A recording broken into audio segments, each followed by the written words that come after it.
Hello, movie lovers. This is Does It Hold Up? Oscar Redux. We're going back to the year 2019 to redo the Academy Awards and tell you who I think should have won 9 of the major categories. We've been doing this over weeks and weeks. We went all the way back to 2001 for the very first episode, and we are hoping to finish it up before the 2025 Oscars on March 2nd. So, how we do it on this? Emily, the disembodied voice, is with me, and she will read out all of the categories, then the nominees, then she will tell you who the Academy picked before I jump in and tell you who I think should have won. Do remember, this is just my opinion. You might think somebody else should have won. You'll have a different opinion, so let me know in the comments below what you thought. A little bit of a difference going on with this episode. Emily will actually be joining us as more than just the disembodied voice for this episode for 3 categories, and I'll let you know when those are coming up. Basically, we're going to have a rule going forward. She started to pick up on a lot more Oscar-nominated films from this year going forward, and she wanted to get involved. But I said that if a category had 5 nominees, you needed to watch at least 3 of the 5 to be able to have, an opinion. I mean, you could have said 1 out of 5 and that was just your favorite, but that's not really doing due diligence because you didn't watch the other 4. And then out of the best pictures, she had to watch at least 60% of the movies to be able to participate. So, you're going to actually get to see her on camera this week giving you her picks for some of these awards. But I'm going to kick it to her as just the voice right now to get us started. We are starting with Writing Adapted. The nominees this year were BlacKkKlansman, The Ballad of Buster Scruggs, Can You Ever Forgive Me, If Beale Street Could Talk, and A Star Is Born. The winner, BlacKkKlansman. The winner, BlacKkKlansman. Absolutely 100% right. If you haven't seen this movie, definitely go check this movie out. It is written so phenomenally well. Every character has layers and depth and just feels so real and yet escalated at the same point. Like, it's hard to describe how good of the writing this movie is because it just speaks for itself. And it doesn't do anything like crazy great. It doesn't do anything like, oh my God, that's something I've never seen before. It's just that every single word in that script, every single line of dialogue, every single line of action is just good or great. And overall, it just comes together to be beautiful. Writing Original. The nominees this year were The Favorite, First Reformed, Green Book, Roma, and Vice. The winner, Green Book. First swing and a miss for the Academy in this year because I'm taking away from Green Book. Do I think the movie was written well? Sure, I guess. But I don't think it was really all that good. Plus, it's interesting to say that it's an original work when it's based on a true story, but that's neither here nor there. I'm taking it away because I'm giving it to The Favorite. This movie is incredible, and it all starts with the script because you have some really great performances, but the things they're doing and the things that they're saying are just what really brings that story together, and it's a really well-told story. So, taken away from Green Book because I think The Favorite deserved it. Moving on to Actress in a Supporting Role. The nominees this year were Amy Adams, Vice, Marina de Tavira, Roma, Regina King, If Beale Street Could Talk, Emma Stone, The Favorite, and Rachel Weisz, The Favorite. The winner, Regina King, If Beale Street Could Talk. Regina King was phenomenal in If Beale Street Could Talk. But I'm not keeping the award with her. I'm giving it to Rachel Weisz for The Favorite because, to be fair, I just love Rachel Weisz. I mean, there's probably people out there that don't. I'd have to ask you, are you okay? Because you should. She's an amazing actress. And in The Favorite, there's just something different about her performance. There's something unique about what she's doing, and I can't quite place my finger on it, but every time she's on screen, you're just drawn into the movie. There are other parts where she's not in the story and you get a little just pushed away, but for the most part, every time she's on screen, that's where you want to be. You just can't look away. She's just phenomenal, so give her the award. Actress in a Leading Role. The nominees this year were Yalitza Aparicio, Roma, Glenn Close, The Wife, Olivia Colman, The Favorite, Lady Gaga, A Star is Born, and Melissa McCarthy, Can You Ever Forgive Me? The winner? Olivia Colman, The Favorite. Olivia Colman is 100% the right choice. She'd been doing movies for years up to this point, and if you want to see her do something different, go check out a movie that you've probably already seen and don't even realize that she's in it, but Hot Fuzz, the Edgar Wright comedy movie about cops. She plays one of the cops, and she's spectacular in it. But then turn around and watch The Favorite and understand how much better she got as an actress over the years, and the fact that she was finally getting seen by a worldwide audience rather than a smaller audience is just perfect. And this was a role that she was born for. This is a role that she absolutely nailed, crushed it, hit it out of the park, however you want to say it. This award was hers, and I'm glad she got it. Actor in a supporting role. The nominees this year were Mahershala Ali, Green Book, Adam Driver, Black Klansman, Sam Elliott, A Star is Born, Richard E. Grant, Can You Ever Forgive Me? And Sam Rockwell, Vice. The winner? Mahershala Ali, Green Book. Quick side tangent before I tell you who I think should have won this award. Sam Elliott, every time he shows up in a movie, I am just so pleasantly surprised. I think he's a phenomenal actor that doesn't get as much credit as he probably should. And the voice, well, it's the voice. It's just speak to me all the time. But I'm going to actually keep the award. I thought about giving it to Adam Driver for Black Klansman because I think he's incredible in this movie, but I'm going to keep it with Mahershala Ali for Green Book because he elevates this movie to a level that I don't think the movie probably should have gotten to, and I don't think this movie really should work all that well, but somehow, with his performance, he takes it where it needs to go, and that's actually really hard to do for an actor, so I'm going to keep it with him. Actor in a leading role. The nominees this year were Christian Bale, Vice, Bradley Cooper, A Star is Born, Willem Dafoe, At Eternity's Gate, Rami Malek, Bohemian Rhapsody, and Viggo Mortensen, Green Book. The winner? Rami Malek, Bohemian Rhapsody.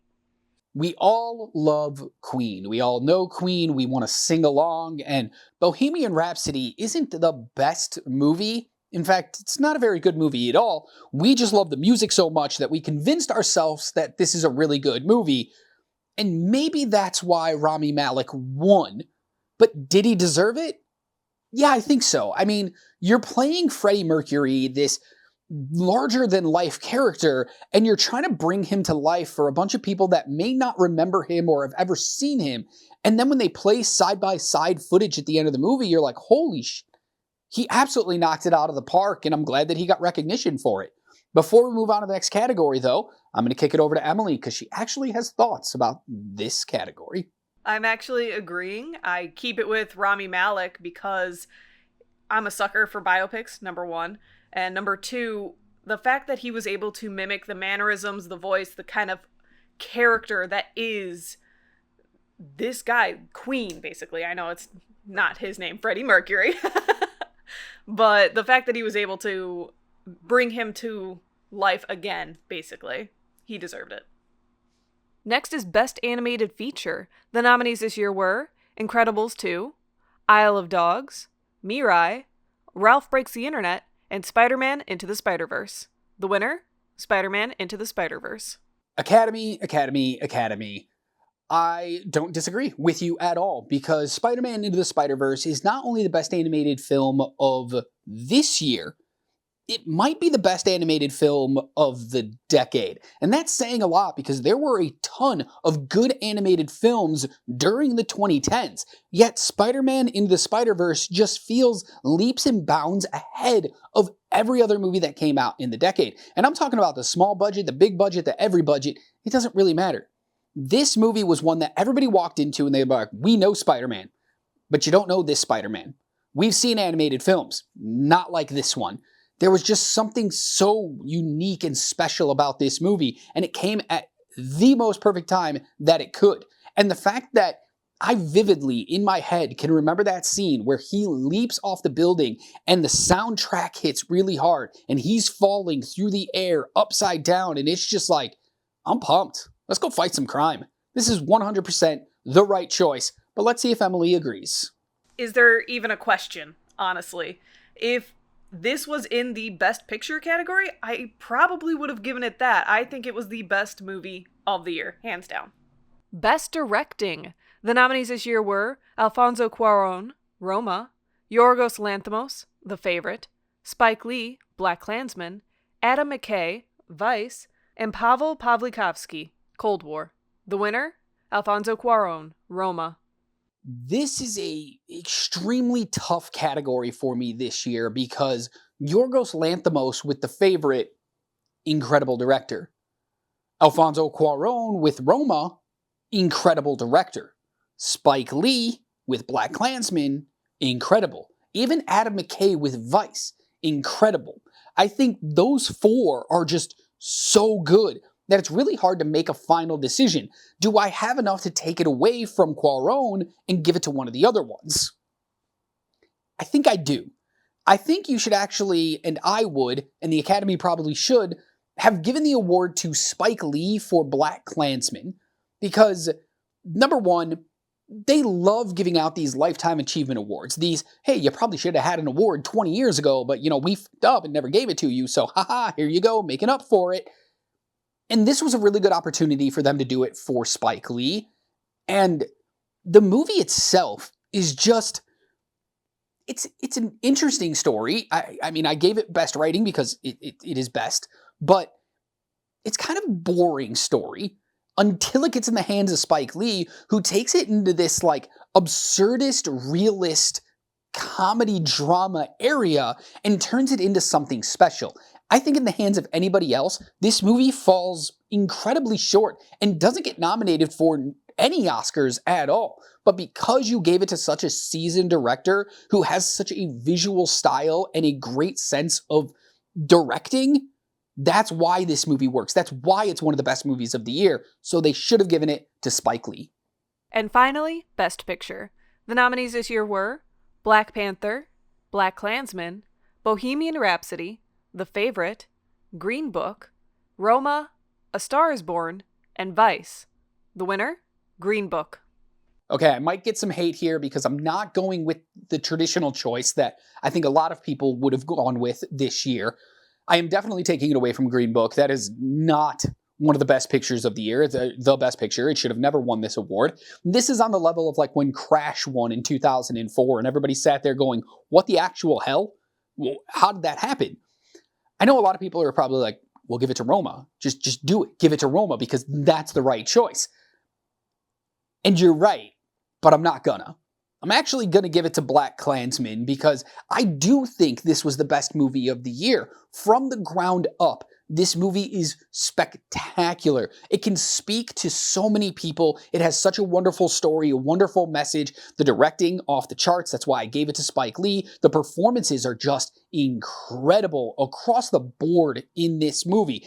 There is nothing bad about this movie. Roma, on the other hand, I think sometimes gets a little too artsy for its own good and can actually cause damage to the overall and turn off viewers.